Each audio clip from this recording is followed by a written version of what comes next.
سلام بیاین که میخوام ببرمتون توی یه لوکیشن خوشگل و جذاب که تولد همسر جانم اونجا جشن بگیریم.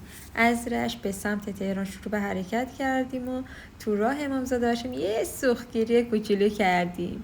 به راهمون بعدش ادامه دادیم. اینجا هم که میبینی آدریان کوچولو من تو بغلم داشت خوابش میبرد. وای نگم بچه ها براتون این جاده انقدر خوشگل شده با درختای پاییزی که اصلا خودتون فقط باید بیاین ببینین. تو پاییز خیلی قشنگ و رنگارنگه. یعنی من که خودم هر طرفش رو نگاه میکردم کیف میکردم. از رودبار و منجل گذشتیم به این لوکیشن جذاب رسیدیم که پر از درختای زیتون بود.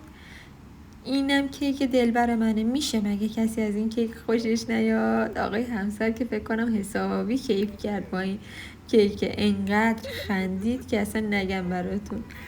به نظر شما هم خنده‌دار بود یا نه؟ من که خودم یه دل نه 100 دل عاشق این کیک شدم. خیلی خوشگل بود. کلی با هم دیگه گفتیم، خندیدیم، کلی عکس گرفتیم.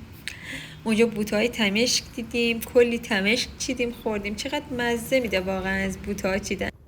اینم از زیتونا، ببینید چقدر سیاه و روغنیان. همه مشغول چیدن زیتونا بودن.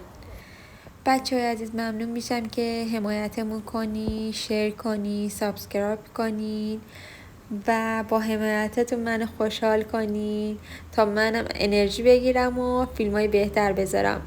میبوسمتون.